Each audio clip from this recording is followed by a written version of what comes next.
തൊടേണമേ.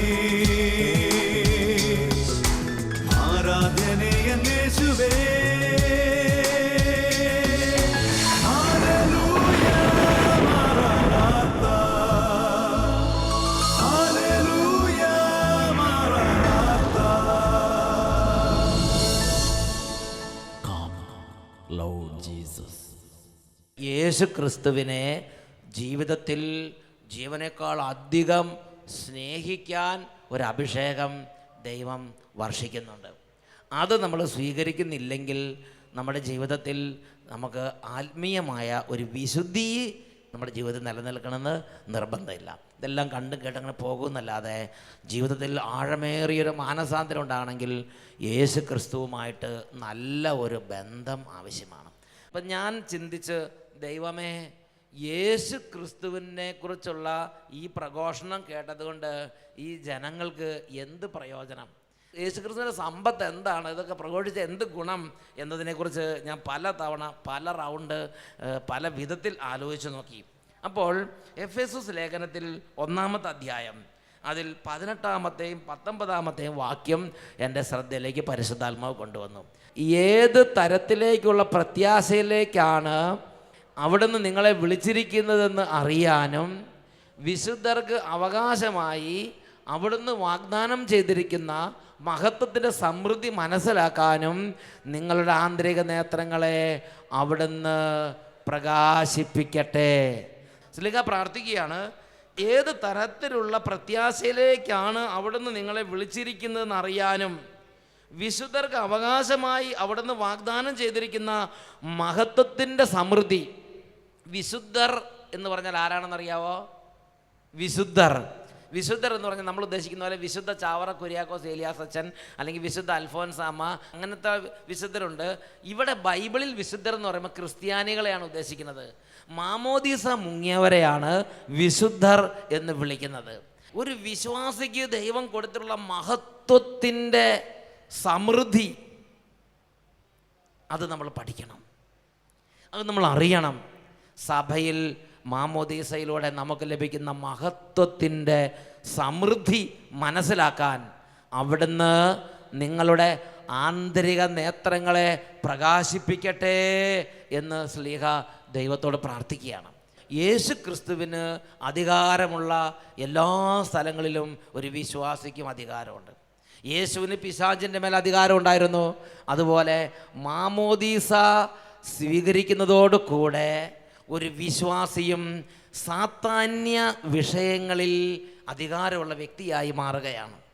അതുകൊണ്ടാണ് നിങ്ങളുടെ കുടുംബത്തിൽ പ്രശ്നം വന്നാൽ ഉടനെ വിശ്വാസ പ്രമാണം ചൊല്ലി ആ കുരിശൊന്ന് വരച്ചു നോക്കിക്കേ, അവിടെ ദൈവത്തിൻ്റെ ശക്തി വെളിപ്പെടുന്നത് നിങ്ങൾ കണ്ടിരിക്കും. ഒരു ക്രിസ്ത്യാനി ഒരു പ്രദേശത്ത് താമസിക്കുന്നുണ്ടെങ്കിൽ നിസ്സാര കാര്യമല്ല. ആ പ്രദേശത്തുള്ള മുഴുവൻ മക്കൾക്ക് ഒരു അനുഗ്രഹമാണ് ഒരു ക്രിസ്ത്യാനി യേശുവിൽ വിശ്വസിച്ച് മാമോദിസ സ്വീകരിച്ച് ലോകത്തിൻ്റെ പാപവഴികൾ ഉപേക്ഷിച്ച് യേശു ക്രിസ്തുവിനെ ആരാധിച്ച് ജീവിക്കുന്ന ഒരു ദൈവ പൈതലോ ഒരു കുടുംബമോ ഒരു ഭൂപ്രദേശത്തുണ്ടെങ്കിൽ ആ പ്രദേശത്തുള്ള സകല മക്കൾക്കും ആ കുടുംബം ഒരു രക്ഷയാണ്. എന്നൊക്കെ പറഞ്ഞേ ഹല്ലേലൂയ, ഹല്ലേലൂയ. മാമോദിസ മുങ്ങിയ വ്യക്തിയിൽ മാമോദീസയോടുകൂടെ വ്യാപരിക്കുന്ന ഒരു പ്രത്യേക അധികാരമാണ് പിശാചിൻ്റെ മേലുള്ള അധികാരം.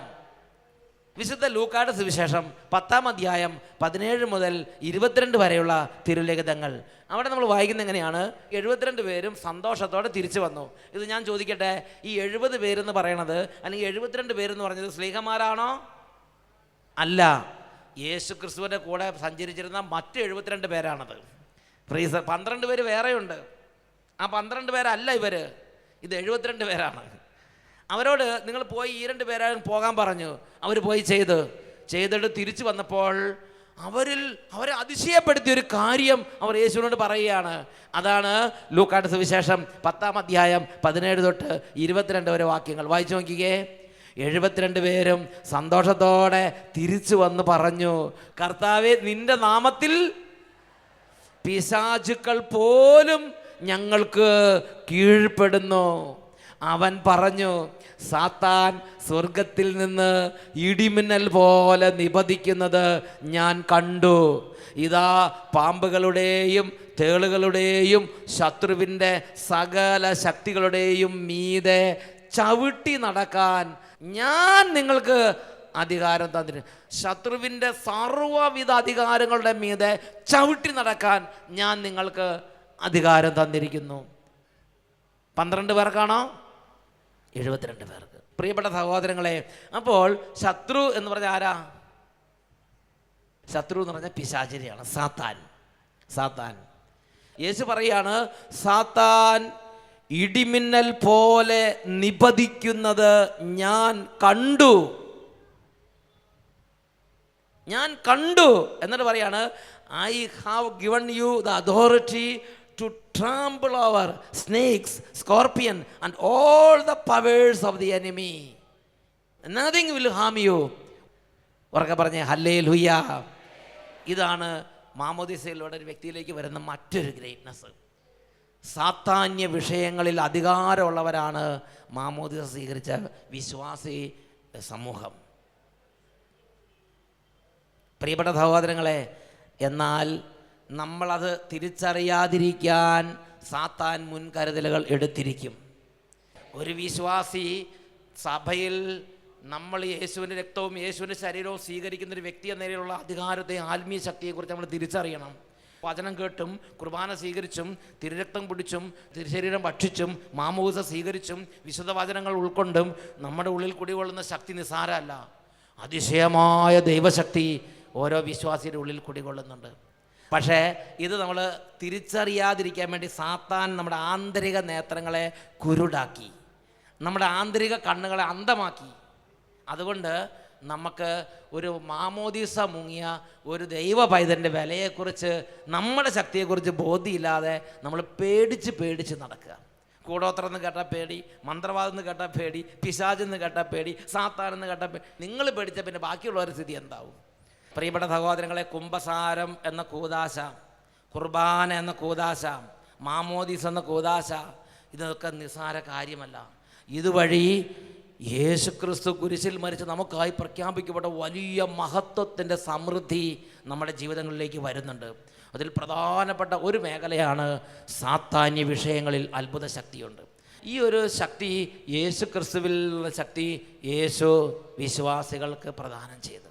വിശ്വാസി ഇത് തിരിച്ചറിഞ്ഞു കഴിഞ്ഞാൽ വിശ്വാസിയുടെ ഓരോ പ്രവർത്തനങ്ങളിലൂടെയും ഈ ശക്തി അവരുടെ ചുറ്റുവട്ടത്ത് വ്യാപരിക്കും.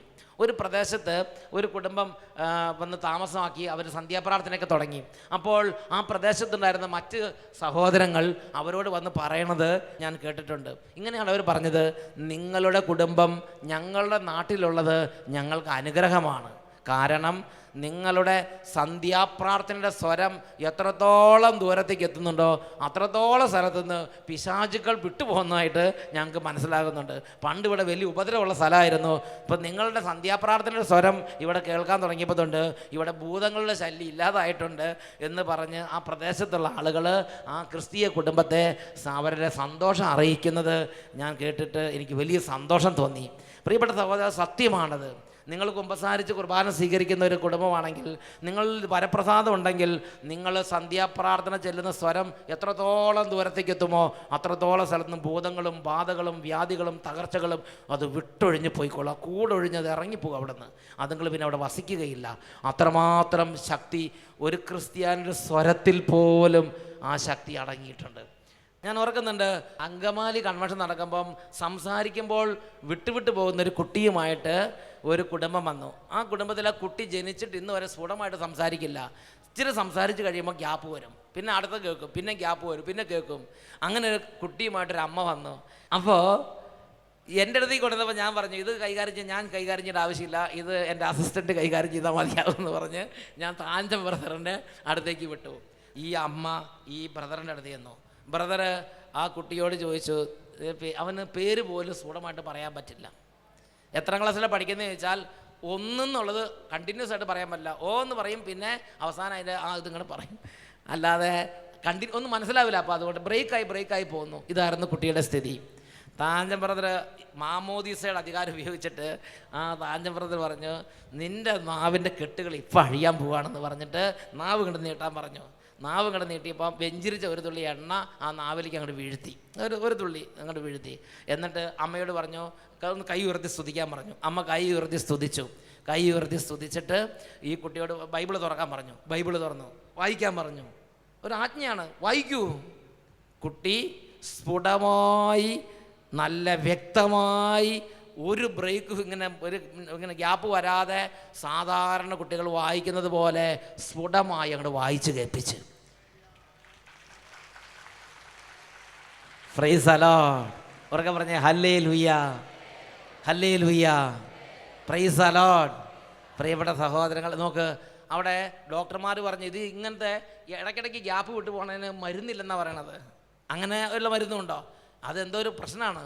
പക്ഷേ മാമോദീസയിൽ യേശുക്രിസ്തുവിൻ്റെ ഭൗതിക ശരീരത്തിൽ അംഗമായി തീർന്ന ഒരു വ്യക്തി എന്ന നിലയ്ക്ക് ഒരു വിശ്വാസി യേശുവിൻ്റെ നാമത്തിൽ കൽപ്പിച്ചു.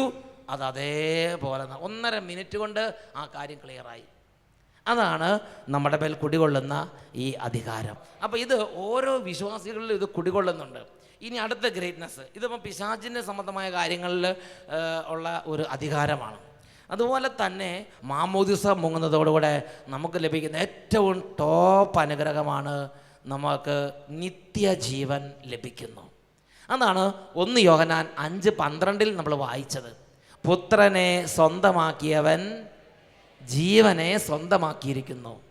ദൈവപുത്രനെ സ്വന്തമാക്കാത്തവന് നിത്യജീവൻ ഇല്ല. Praise the lord. ദൈവപുത്രനെ സ്വന്തമാക്കിയവൻ ജീവൻ സ്വന്തമാക്കിയിരിക്കുന്നു. ദൈവപുത്രനെ സ്വന്തമാക്കാത്തവന് ജീവൻ ഇല്ല. പ്രിയപ്പെട്ട സഹോദരങ്ങളെ, വിശ്വാസ ജീവിതത്തിലേക്ക് വരുമ്പോൾ ഒരു വ്യക്തിയിൽ യേശുക്രിസ്തുവിൽ വൻ കാര്യങ്ങൾ ദൈവം കൊടുക്കും. അപ്പോൾ അതിൻ്റെ ആദ്യ കാലഘട്ടത്തിൽ നമുക്ക് കുറച്ച് കൗതുകം തോന്നും. ആദ്യ കാലഘട്ടം അങ്ങനെയാണ്. പൂരപ്പറമ്പിലേക്ക് കയറുന്ന മാതിരിയാണ്. ഒരു പൂരപ്പറമ്പിലേക്ക് ഒരു അപ്പൻ്റെ കൂടെ ഒരു കുട്ടി കയറി കഴിഞ്ഞാൽ എന്തൊക്കെയാണ് അവിടെ അലുവ കാണുന്നു, അവിടെ പിന്നെ വേറെ സംഭവങ്ങൾ, വളയില്ലാതെ ചാടുന്നു, സർക്കസ്. അപ്പോൾ ഈ കുട്ടി ബലൂൺ, പി ഒരുപാട് കാര്യങ്ങൾ കാണുകയാണ്. അപ്പോൾ കുട്ടിക്ക് ആദ്യം കുറേ കാര്യങ്ങളൊരു കൗതുകം തോന്നും. അതേമാതിരിയാണ് ആദ്യം നമ്മൾ കാറ് വേണമെന്ന് പറയുന്നു, വീട് വേണമെന്ന് പറയുന്നു, ജോലി വേണമെന്ന് പറയുന്നു, വെപ്രാളം കൊണ്ട് ഓരോ കാര്യങ്ങളൊക്കെ ചോദിക്കും. കുറേ കാലം അങ്ങനെ ഉണ്ടാവും. ആധ്യാത്മിക ജീവിതത്തിൻ്റെ തുടക്കം അങ്ങനെയാണ്. കുറച്ചൊക്കെ അങ്ങനെയൊക്കെ ചോദിക്കും, സാരമില്ല, ഇപ്പോൾ ആ തുടക്കത്തിൽ അങ്ങനെ ചെയ്തോ. അത് കഴിഞ്ഞ് കുറച്ച് കഴിയുമ്പോൾ പിന്നെ ഒന്നും വേണ്ടാതെയാവും. പിന്നെ നമുക്കൊരു കാര്യം മാത്രം മതി, എനിക്ക് നിത്യജീവൻ മതി, എനിക്ക് സ്വർഗം മതി. അങ്ങനത്തെ ഒരു കാലം വരും.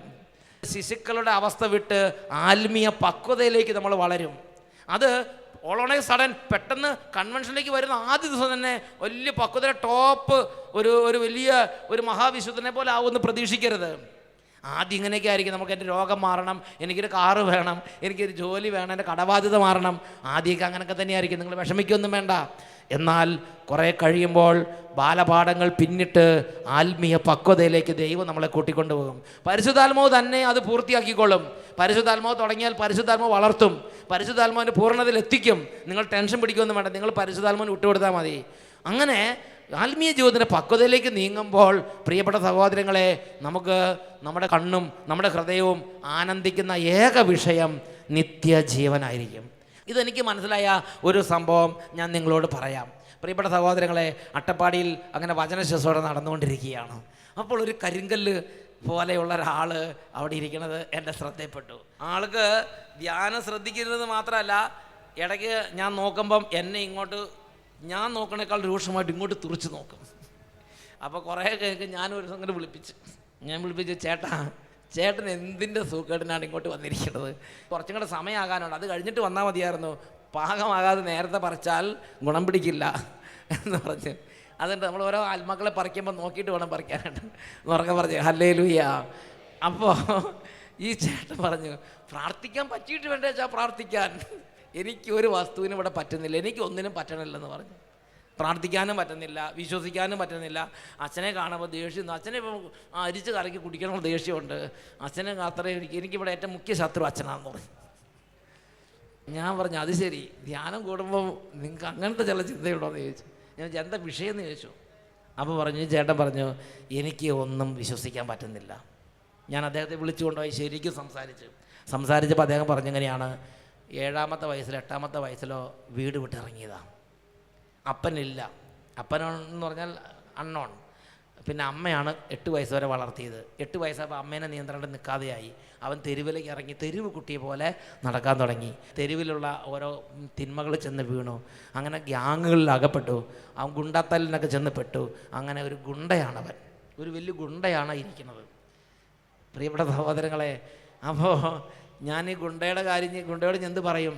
അവൻ 6 പേരെ കൊന്നിട്ടുണ്ട്, 10 പേരെ വെട്ടിയിട്ടുണ്ട് കൊല്ലാൻ വേണ്ടി. ഇപ്പോൾ ആരെ കൊന്നാലും മനസ്സിന് യാതൊരു വിഷമവും ഇല്ല, അത്രയും കഠിനമാണ് അതിൻ്റെ ഹൃദയം. അങ്ങനെ ഇരിക്കുകയാണ്. അപ്പോൾ അവൻ പറഞ്ഞു, അച്ഛാ ആ കത്തി എൻ്റെ ബാഗിൽ ഇരിപ്പുണ്ടെന്ന് പറഞ്ഞു. അവൻ വന്നപ്പോൾ ധ്യാനകേന്ദ്രത്തിൽ വന്നപ്പോൾ കത്തിയായിട്ടാണ്. ഞാൻ അവനെ നോക്കി. അപ്പോൾ അവനെന്തൊരു പ്രതീക്ഷ. അവൻ ആ കത്തി അച്ഛന് വേണമെന്ന് ചോദിച്ചു. ഞാൻ പറഞ്ഞു, മോനെ ഇവിടെ ആകെ വാഴയ്ക്ക് അരിയാനേ ഉള്ളൂ, അതിനാ കത്തി വേണ്ട, വേറെ കത്തി ഇവിടെ ഉണ്ട്.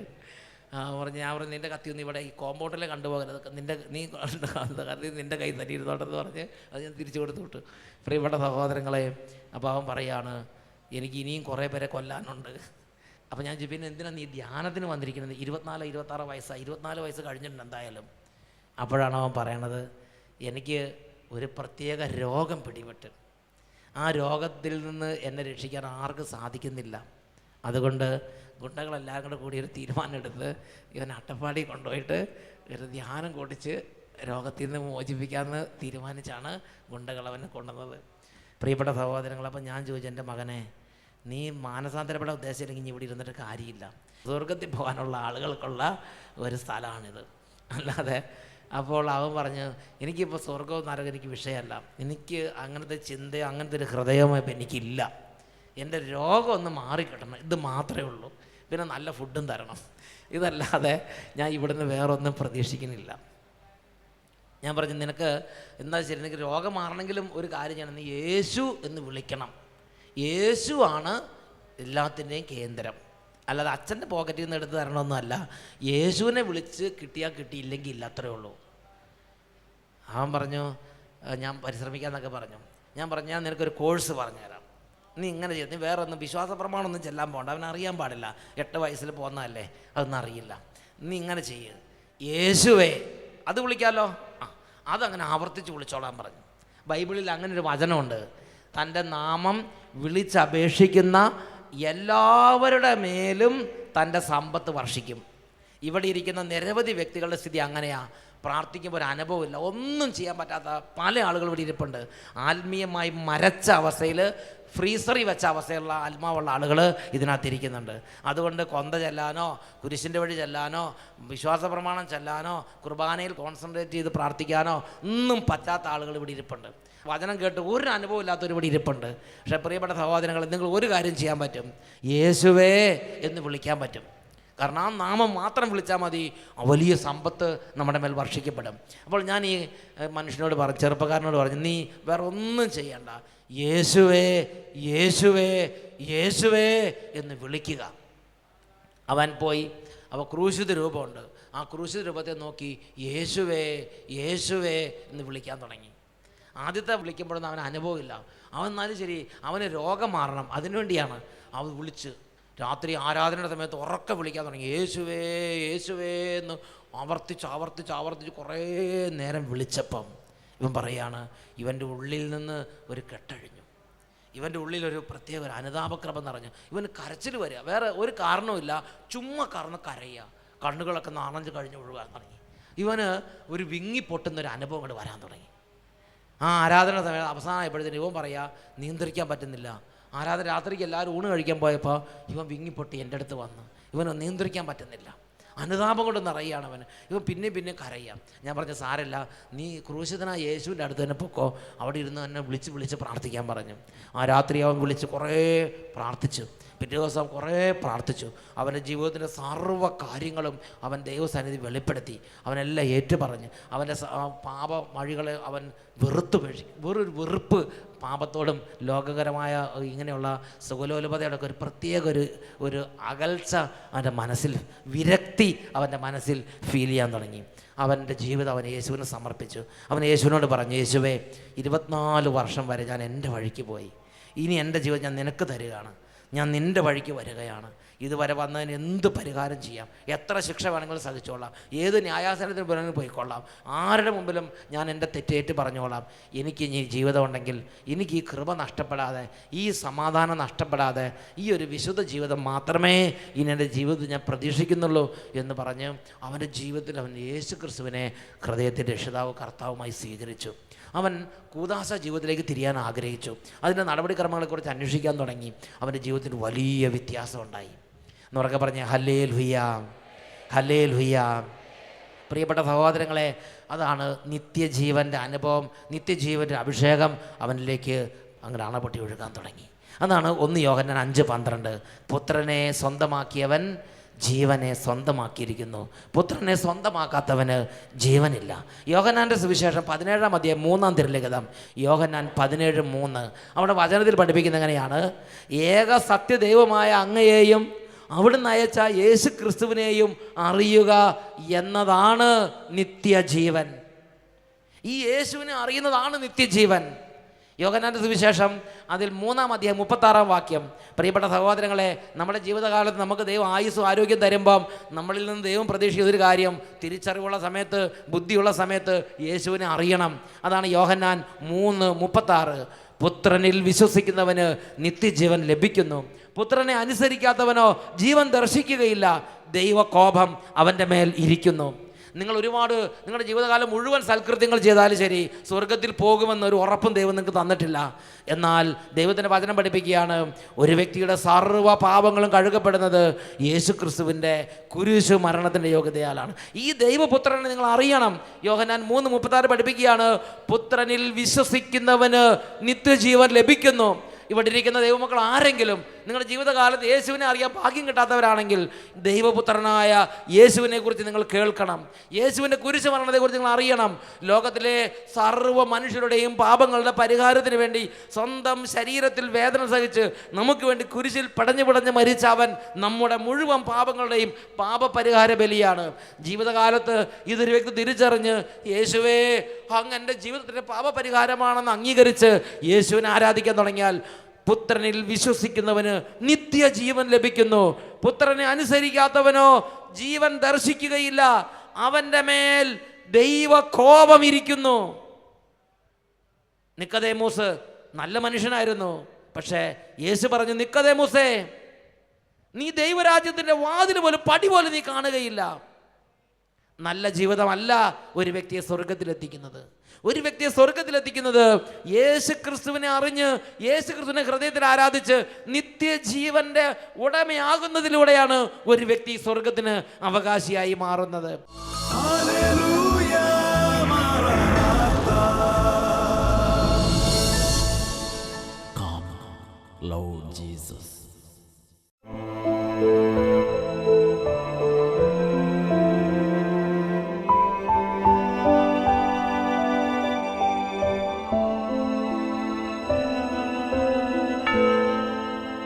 പ്രിയപ്പെട്ട സഹോദരങ്ങളെ, ഈശോയുടെ മുമ്പിൽ നമ്മുടെ ഹൃദയവേദനകളെല്ലാം നമുക്ക് വെളിപ്പെടുത്താം.